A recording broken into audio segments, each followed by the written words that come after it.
Fidèles téléspectateurs, suivez désormais chaque jour sur votre chaîne Bomoko Yamboka, votre nouvelle émission Bonzambe na Bomoko. Bonzambe ya Bomoko est une émission de qualité, de distinction et de pure réalité religieuse. C'est une émission bilingue pour permettre à toutes ces personnes de pouvoir capter le serviteur de Dieu, qui par leur expérience vous parleront du Seigneur, qui par leurs expériences vous édifieront. Ils seront là, prêts à vous aider. Restez branchés, restez connectés. Chaque jour, vous en saurez plus. Soyez bénis au nom de Jésus.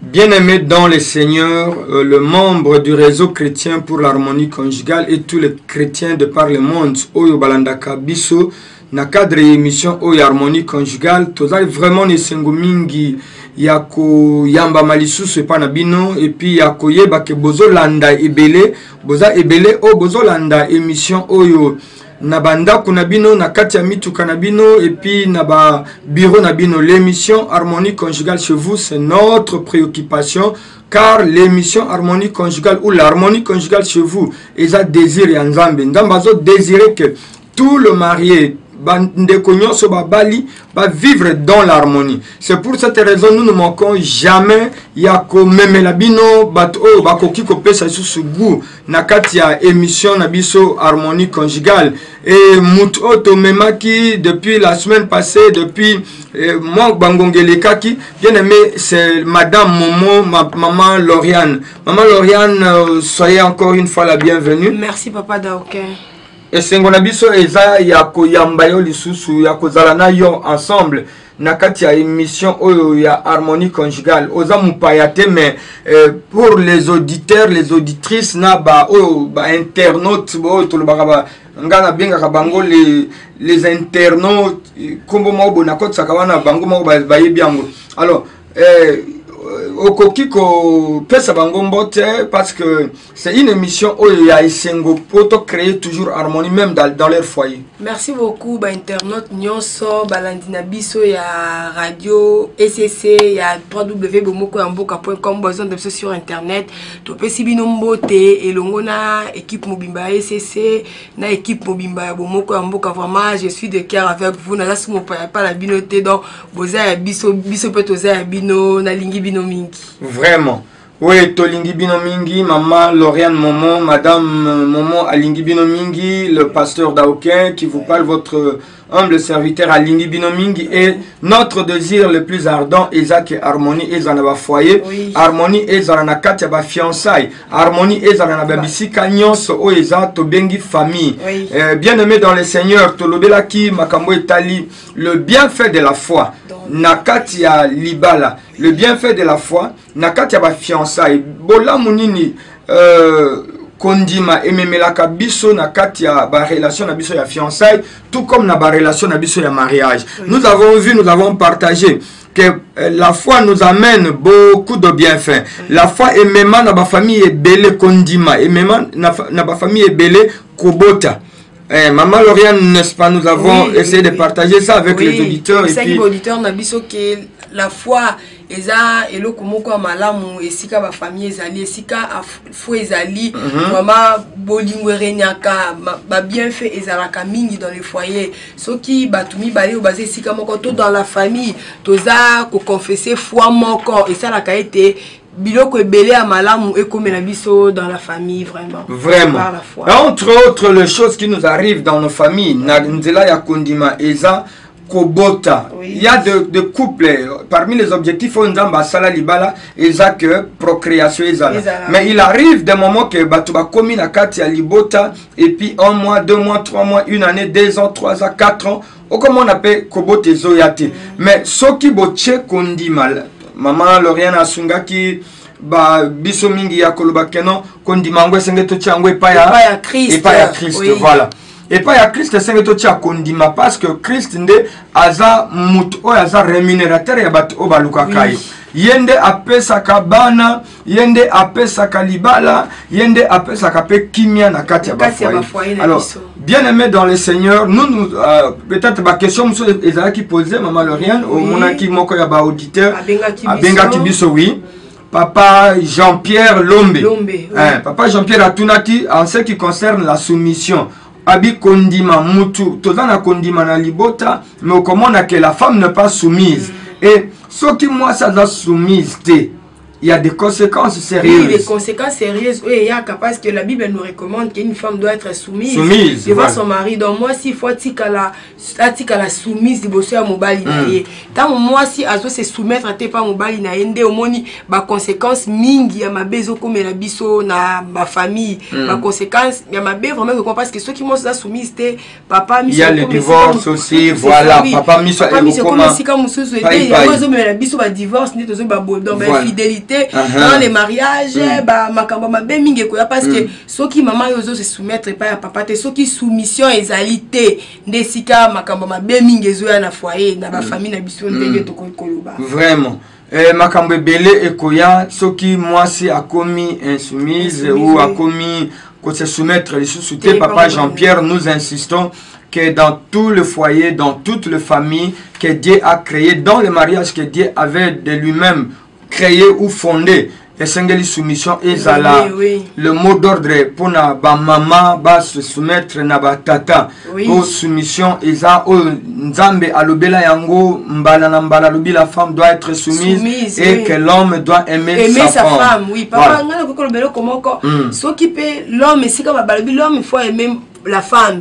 La femme doit être soumise mais ce qui moi ça zomona aimer amour wana te pas ya papa ndé zape biloko ezomema ke moi c'est commis soumise dans ça sous soumise té mais to lobité que maman ta papa a sali bon yo comme soumise non les années tozo ta la bisika nyonso ke ce qui papa peut olingi maman té donc amour quand on porte de l'amour supporte tout voilà mais yango tozo lobela parce que dans besoin y harmonie et régner na ba couple na biso donc yango na biloko mususu pe ça que les gens se posent voilà certaines personnes maman Lauriane je comprends bien parce que la maman ozoloba ozokoti ça peut même de comme ça comprendre que non nangonga mususu insoumission et bota makana manque et amour c'est ça voilà et insoumission que bota mana manque et amour mais ils a autorisé il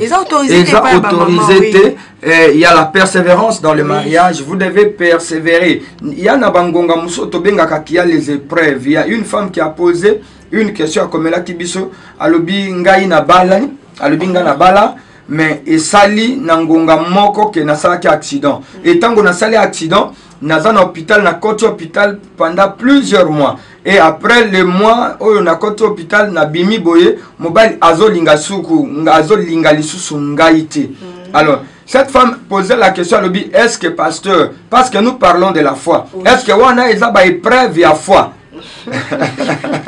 ah voilà alobi tala na situation na zanango passe ya nzoto accidenté et puis mobile a rejeté alobi est-ce que wana eza ba épreuve ya foi maman na koyebisa yo ko ba kondima Comment côté elike pa ya Christ etika papa na ba prière tia papa na ba prière po eza esika to fani sa kondima na biso eze pa ya Christ soki yo polo bi otika omonike ekopesa pasi po mama nde asimba randaku papa koki kozala alobi a rejeter yo mais yo kotika ete yo ko ba kolinga ye ko ba ko se soumettre ko ba ko sala devoir na lokola mama na ndaku et okomona ke papa kozonga na ye vraiment esengeli kokoba la persévérance doit être mi-colonion sur la katia foyer na katia ba relation na biso maman Lauriane et nous voulons souhaiter un très bon anniversaire na ndeko na biso oyo aza le technicien na katia bomoko ya mboka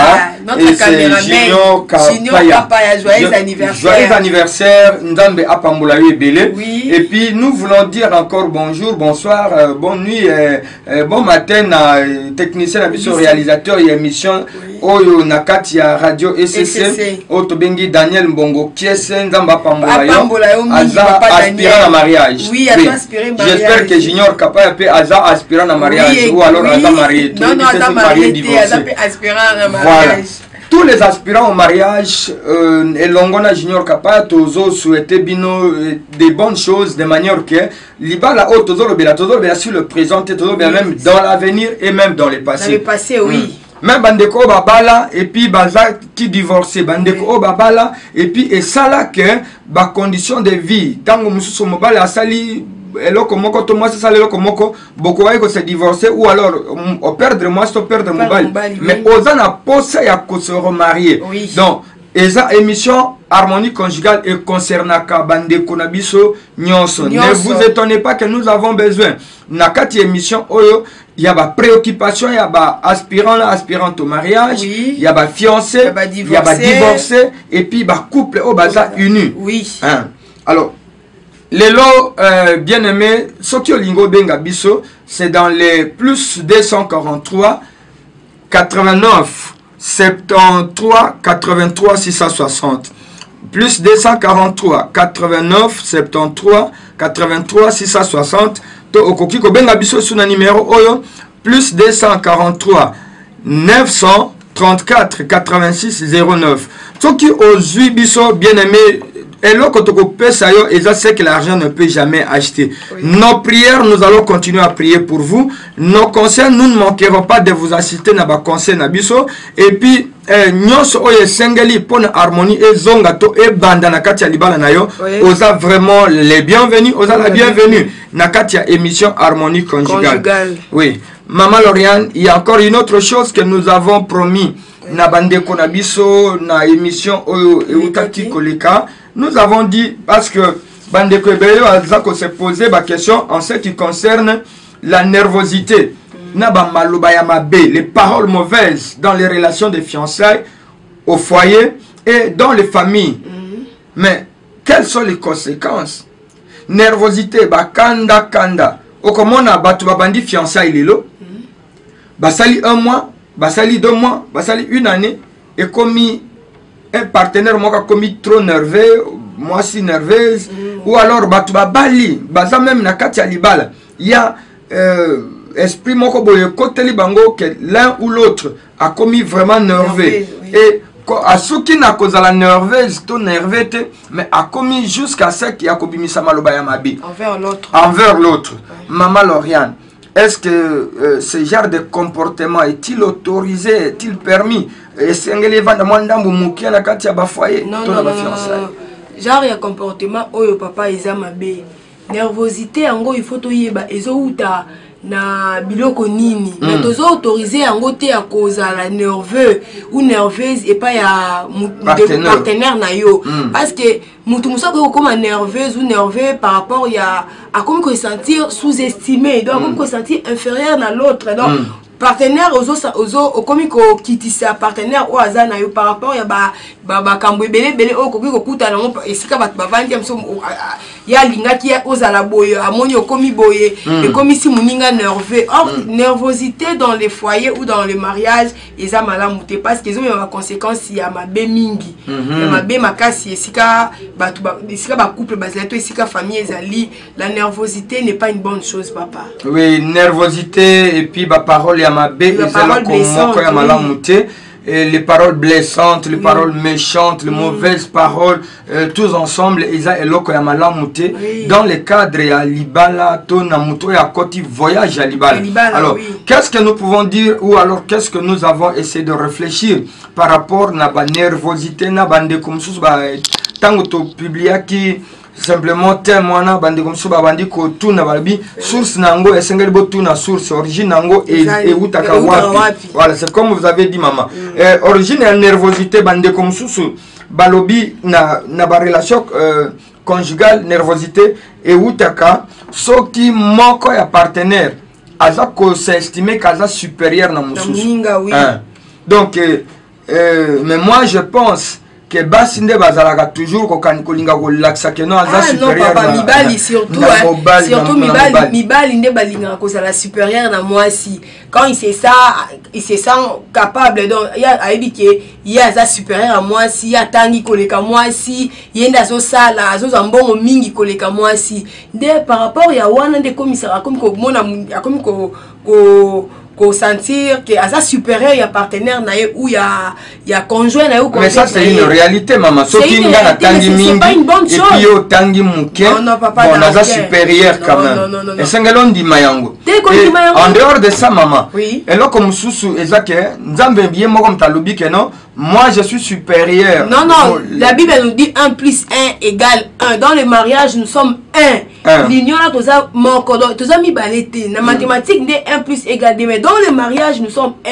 Quel que soit le niveau étude, ou quel que soit rang social, quel que soit famille, tant que tu es au sangai dans le mariage, nous sommes devenus 1. Donc, comme il m'a dit, sentir supérieur à Mouningate. Parce que les l'autre, non, moi je suis licencié 1, moi je suis docteur 1. Et l'autre là, il y a licencié, il a diplômé d'État. Maintenant, aux autres les aides déjà, donc, a commis déjà comme côté, a commis inférieur na yo. C'est pas une bonne chose dans les mariages. Les hommes, ma bimingi, na ba foyer, na bisopé. Oui. Ça c'est bon, maman Olobi, que tango mususu, ces choses devaient se faire en dehors à l'université, quand tu es devant tes collègues. Oui, mais pas dans les mariages. Que non, on a licencié devant tes collègues, mais ce qu'on commis en mariage, donc vous êtes en quelque sorte... Moko, vous êtes égaux, donc vous êtes égal. Tous égal, et l'homme et la femme, nous sommes égaux dans le mariage, parce que tous moko, tout comme mutu moko, tout ça c'est une papa donc, parce qu'on partage tout. On est un. Tout ça, comment on est supérieur nangai. Oyebi, quand vous dites ça, je me souviens encore, ils ont un maman, moi aussi, un professeur d'université. Et Azala Tisoki, ba étudiant, ba ye panaye, ba ye kotala mobali naye. Oui. Akoyebi sabango tozo bima.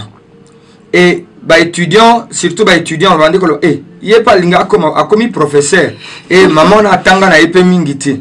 Alors na maloba ozolo bakeno bino nyonso bokomi égal. Et maman na azati soki ba étudiant ba ekoluka prof akolinga la sakeno bango bazate bisande nazalia. Bango bazate, bango bazobima, bango baza occupé, bango baza. C'est comme si lui aussi peut corriger les codes des étudiants. Je peux comprendre bien que ceux qui ont mis côte ici, niveau d'études à mobile là tu peux quand même te sentir à l'aise. Oui. Mais ceux qui ont mis bimisi ton mobile na bimisio que non, yo esengelo za la kaka na cuisine, esengelo za la kaka na wc, esengelo za la kaka na bilanga. Bon, là, ça peut créer la nervosité. Oui, papa, une chose est que aussi, dans le mariage, ceux qui, l'autre a excellé, Mouninga, so lingi Mouninga mingi, Mounia zana, c'est basa la nini. Ou bandi peut commencer à comme au même niveau, au même pied d'égalité. Parce que, n'engo le bio, professeur d'université, moi, si naie, ceux qui, professeur, yosi, moi, c'est au bon biais qu'on a la cuisine. Au moins, que déjà, au kitisi, au commissaire, plus commissaire inférieur, même na bateau bazia ko lukabino bako pesa valeur te. Mais une bonne personne a osalani le corps to bit oza moko. Yo oza docteur 1. Ngana za na masoki na ni wana kena même na suka soki na D6 na ngako osalani D4. Okomatisa nga à un certain niveau pour et ngapena za les étés sika ko memanga to pas bateau bako ya kota la biso. Donc c'est ce que on doit faire dans le mariage. Même la femme, si tu te sens que l'homme a plus supérieur de toi, en toi tu te dis ça, pour que aux les étés, au bêtis de toi-même, non, ngapé fona exceller, ngapé na matana comme au même niveau. Mais maman, maman Lauriane, il y a un problème. Il y a beaucoup de femmes au bango, si ceux qui a outi na famille moko isa une famille tout bien une famille heureuse par rapport à bozui, par rapport à la vie sociale, et ces femmes ont toujours de mauvaises paroles. Parce que toujours na maloba ya mabe envers na bito okoki kotangela biso na livre à 2 Samuel, chapitre 6, le verset 20 au verset 23. 2 Samuel. 2 Samuel 6, le verset... Du verset 20 au verset 23. Oui, la Bible nous dit ceci. David s'en retourna pour bénir sa maison.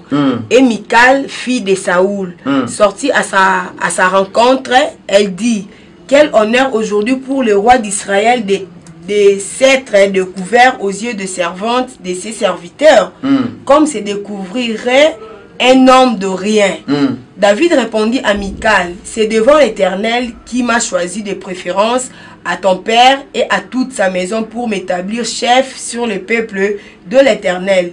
sur Israël, c'est devant l'Éternel que j'ai dansé. Voilà. Ça, c'est 2 Samuel 6, 20 à 21. 2 Samuel, chapitre 6, 20 à 21, Oui. même jusqu'à 23. Autant qu'on comprendre. Oui. Et dans l'image où nous avons, c'est une femme qui est issue de la famille présidentielle. Donc, c'est la fille du président Saoul. Si, oui. il faut appeler ce président, ce qui est Roate. Donc, ça. la famille présidentielle. Et à Yekokota, heureusement, jusque-là, Libala et pas il y a un président aussi qui a remplacé son père. Mais toutes les femmes, quand David pouvait prendre la décision de louer le Seigneur, de bénir sa maison, le la Bible est lobby. Mais au tali Mikal a dit talaye alingi amiti kaka boye parce que David était en train de danser devant le Seigneur. Et cette parole méchante avait touché David. David a répliqué à l'objet, non, c'est Dieu qui m'a choisi à la place, c'est Dieu qui m'a choisi à la place de qui? De Saoul. De ton père Saoul. Voilà. Oui. Yamabe à David. Yamabe à Mikal. Et Pesipe David Kanda. Alors, les paroles mauvaises ne sont pas de bonnes choses dans le foyer. Oui, les paroles mauvaises. Et puis, ton moni, maman, et outil nini parce que orgueil la classe sociale eux a mis oui orgueil classe sociale na ye wala ezaki ndako ya tata na ye o esika yo za ya yo c'est ton foyer donc esika yo utaki quelque chose à mon président celle elle avait la grâce ya kobala lisusu muto azaki président mais au moins bandeko na nga ya basi bandeko na biso ya basi wana eza ndako ya tata na yo oye epai na yo ndako ya tata na yo oya kofinga mobali na yo donc oya sous-estimer mobali na yo les paroles méchantes à cause ya rang social ya mutu et ça la kamabe et qu'est-ce que cela pourra créer ce qui te l'endit bien dans la lecture de cette parole biblique ce qui te l'endit bien les conséquences oye bimaki na maloba ya mabe nzambe kaka ya likolo amonaki yango mabe vous savez que Dieu a trouvé ça que ça anormal. Et Dieu a frappé cette femme, la seule femme qui frappait de stérilité dans la Bible. Oui. Parce que les paroles mauvaises, blessantes. Il y a le bac envers mobile na yo comme mandat pour tata na yo te sika yo zali parce que là c'est ton foyer o wana zaki ya papa na ya maman na yo maintenant là c'est pour toi donc yo il faut fonder à yo ndela bi ezo l'homme quittera et s'attachera yo au quitter déjà o ko s'attacher maintenant comment ko zo nyonso o tata na yo o na ngo pona ko bimisa ba parole blessante et pas ya mutu à honorer ma sœur ce n'est pas gentil to bomisa maluba na biso ba maman tout ça la maluba malamu mais ça ne se limite pas seulement là-bas, maman. Parce que d'où viennent ces paroles mauvaises? D'où vient Akoma Kandengini Abanda ko pesa ba paroles mauvaises et puis Azala toujours nerveux. Et ça bande comme ça balobi que à cause de la beauté et surtout bino basi. Ce qui est comme moi pembe au tché poudre belé au tché au communengini donc tu peux dire n'importe quoi à n'importe quand et chez n'importe qui, particulièrement chez l'homme. Basi belé bazozanga mariage par rapport au tché et liquel autre tché donc si donc tu te surestimé surestimé que bon beauté nangai nde beauté nangai okoko échoué donc lo koki ko lekela ote or kotia et ko surestimer beauté na et ça ma bête ma sœur mais il faut savoir na quel moment on sait la beauté non parce que nzambe nda pesa ki o beauté wana yo sko comme ko repousse ko pesa ngo batu maloba mabepo yo leki batu nyonso na kitoko ma sœur non. Oui mais il y a une chose, les femmes doivent aussi comprendre maman Lauriane. Les femmes doivent comprendre ce qui te lundi malam. Toute femme, quelle que soit sa beauté, et si oui. Et tu vas te laisser nu devant un homme. Oui. Et c'est pour dire que non, je dois me soumettre. Oui. Parce que ce qui est dans basi musubalala kana bilamba, non, parce que je suis tellement très belle. Oui. Non. Et je vais dire, je vais avancer même un peu plus. Et ça na basi mususu à cause de sa beauté, alubaka maluba mabe. Et pas un mobile. À qui a insulté tous les hommes du monde, mais devant un métier, à se déshabiller. Donc, nous devons comprendre qu'à chaque niveau de vie au Bissotoza, nous devons na moment moko ko comprendre que les paroles mauvaises ne sont même pas utiles, oui. Et particulièrement dans le foyer. Ils ont mon côté. Oui. Et la beauté, la Bible dit que la beauté est passagère. Mais une femme oyo aza vertueuse, yende aza digne de louange. Oui, la beauté physique tes papa. Une femme vertueuse doit avoir la beauté, la bonté, la beauté extérieure. Voilà. Parce que beauté physique est passagère. Ma soeur que moi je suis belle. Mais le livre à Proverbe 31, le verset 10, où comme on a sait que la Bible est bango, et parce que les gens qui croient un peu plus que non, beauté na bangonde kosomba même mokili, beauté de kosomba nyos. Proverbe tellement sage. Qui peut trouver une femme vertueuse? Elle a bien plus de valeur que les perles. Voilà. Une femme vertueuse. Donc, quelle que soit beauté nayo, mais sokinga na kutani na moi si, bon en fait, je me suis déjà rencontré. Oui, maman m'a mis dans aucun. Oui, na aucun des places, mon soucité. Soki mobali oya kutani na une femme vertueuse, yo oche ba perle, n'importe quel niveau ya perle oche, ba or, de l'argent. Bien aimé, tikanaye bisayo que cette femme là a beaucoup plus de valeur que yo. Oui. Parce que likolo ya beauté na yo, okomi ko finga mobali. Oui. Likolo ya la beauté c'est ezanzambe mutapé ça. Alors, les paroles mauvaises et bimaka mingi na baso bakanisa ka ba mimona ka keno bango baza tellement belle. Papa, il s'appelle mibali oyo bimisela basi ba parole mauvaise. Baza mingi. Na ebité hein. Bazali papa. Mibali mususa zo mona kinga na za mbongo nanga. Moi, ça zone le mélanger le côté. Voilà. Je vais vous prendre même 4, 5, 6. Des exemples. Non, oui. Il y a des hommes comme ça. Richesse. La richesse. Moi, mbongo yozui, tu ne dois pas te croire que la yonde oleki na nyonso. Oui. Et là, je vais me souvenir de quelque chose. Je connais maman Nangai oebi que ils ont un cadre à harmonie conjugale dans nos émissions. Maman moko tokutana ki na expliquer nga le bino. Quand j'étais avec mon époux, ne bandeli ya vie, tozalaki malamu. Mokola komi na mbongo, akomaki déjà, albitango tozalaki ne bandeli ya vie, oyebika na harmonie conjugale, nous disons que les téléphones, ils ont eloko moto koya séparé, libar ba couple té. Alors, même malheureusement, moi ça zo ipsanga lobi, makambo tozo lo beza vraiment sérieux. Tango tozalaki ne bandeli téléphone oyangai, oya mobile nanga na koye ko yamba yango à n'importe quel moment. Mais dès que mobile nanga komi na mbongo, a commis sikoyo kozwa téléphone et code na makambo papa code ba schéma l'équipe papa ko papa schéma Z y donc ba schéma et ba schéma l'équipe pour na kaka maman simba voilà et mukolo maman a simba téléphone wana non ça c'est encore un autre problème. Mukolo maman a simbi téléphone et comment qui problème que non qui t'a autorisé de toucher à cela. Est-ce que yo yebi pris nango est-ce que abandi koloba makambebeli et quand la femme est venue me dire non il faut continuer à kosambela mais laisse-moi vous dire que après quelques temps et ça l'a dit que téléphone wana ba botola ye na bakuluna ba botola papa téléphone wana na bakuluna et comment qui que papa zongisi maloba ya malamu malembe parce que déjà on blessaki. Un autre exemple, un autre témoignage. Papa moko azalaki toujours sur le plan ya téléphone. Ye alingi te moi sa simba téléphone. Mukolo moi sa simba téléphone. Ils étaient encore des fiancés. Je l'avais reçu dans na niveau na cadre à conseil. Wana na yambaki moi si. Na cadre à conseil na harmonie conjugale. Alobino fiancé na ye basali 4 ans. Et un jour yage ota la fiancé na ye. Fiancé azo sukola na douche. Mutumoka bengi ye ayambite.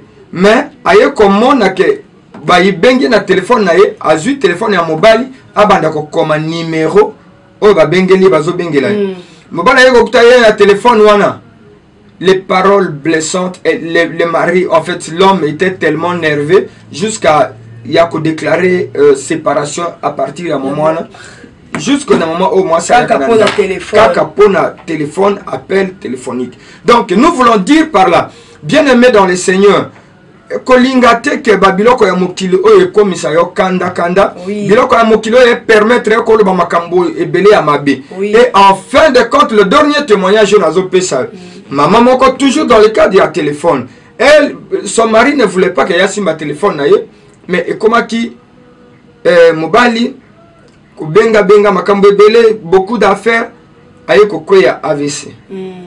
Et tant que AVC, la première interdiction de médecin, ils ont que non kosimba téléphone. Et téléphone babandi kosimba te. Et maintenant c'est moi sinde abandi ko répondre na téléphone wana. Les paroles, toutes les mauvaises paroles au mobile abandi ko pesa. Imaginez-vous les retours, qu'est-ce qu'il devait dire? Vraiment. Qu'est-ce qu'il devait dire? Et l'homme a tikali paralysé, azana AVC, c'est la femme de Azoko donc vous avez raison de dire que même les hommes ont à un certain moment de paroles mauvaises et puis nervosité à cause de la papa mingi bulletin de paye na bango la kisara mama te donc papa ça a des bulletins de paye o ba pesa na musala eza mususu ye pasala ya ye mususu ala kisi mama mususu kutu okomona ta yango te ya biso ka razwa o eza susu bloko mususu me ba nervosité pas ba mama mais to pesi bino accepter ba maman ko être nerveuse na babiloko wana biso remède na biso ezaka lo sambo o sambela ko se remède pa ya Yesu Kristo mokeli na biso o akela ki biso donc ba nervosité wana babiloko o za ba obstacle nyoso pona biso ba maman to simba ndako une femme vertueuse nde yende mwasi parce que moi ça rekolanda raté ke papa sala ki yozonga na lo sambo buka mabolongo na se sambela nzambe okomona ke ba solution que ba problème nyoso ya ba couple na biso. Oui, nous sommes en train de finir très bientôt, bien aimé. Oyebi émission Oyo Sengeli Olanda Yango et puis soko lingo benga biso, c'est dans plus 243 89 73 83 660. Oko benga lisusu na plus 243 930 900 34 86 09. Alors, émission Oyo Eza rediffusée, émission Oyo Okolanda Yango Nandenge Oyo Lingi Okobenga Biso. Mais laisse-moi vous dire quelque chose. Au lieu de prendre l'esprit ou alors le climat de nervosité et puis il y a tellement de solutions que nous proposons. Bien aimé, Esengeli Oyeba, premièrement, il faut s'apprécier. Les couples doivent s'apprécier. Ceux qui ont moni qui a et comme que lingi surpasser et lingi et faire diminuer partenaire na yo. Mais kako apprécier l'appréciation mutuelle et ça la kamalam. Otali maman Lauriane Lobi Zolo na yo ils qui quand même et là tenga na ko apprécier ça c'est pour parti moment. Voilà. Et Otali Olobi non. Je l'ai aimé, imaginez-vous un peu mukolo yo lingaka et lokoni oyo lingaki na kati na ye. Avant que Obanda ko pesa maloba mabe lula ta misunaye ba au lieu que bongola ko lula misunaye j'espère que ndeko na biso junior kapaya azoyo kamakambwana malamu donc joyeux anniversaire et ça ngali ko comprendre que tango yo ko zwa mwasi soki omoni kande bandi ko matila yo soki omoni ke maloba mabe linga bima au lieu que bima remplacer yango directement na appréciation banda ko apprécier mon mani na yo voilà oyebi eza na papa moko mikolo tango ayoka ki conseil o mikolo soki abandi ko ganga et alingi abanda maloba mabe alobi tala zolo na ye kitoko oya ko batala mutu mabe tala apprécier heureusement oka yo outi liboso yake yo outi mboka oh heureusement que tu es né d'une famille royale. C'est heureusement que tu viens d'un village que j'ai beaucoup aimé. Vraiment. Tu vois, ce qu'on change malheureusement, bien aimé, ce sont des paroles que nous pouvons donner dans le cadre d'appréciation mutuelle. Oui, et ça, les parents doivent continuellement encadrer aussi leurs enfants. Oui. Les parents doivent encadrer parce que ils ont beau tamaquer.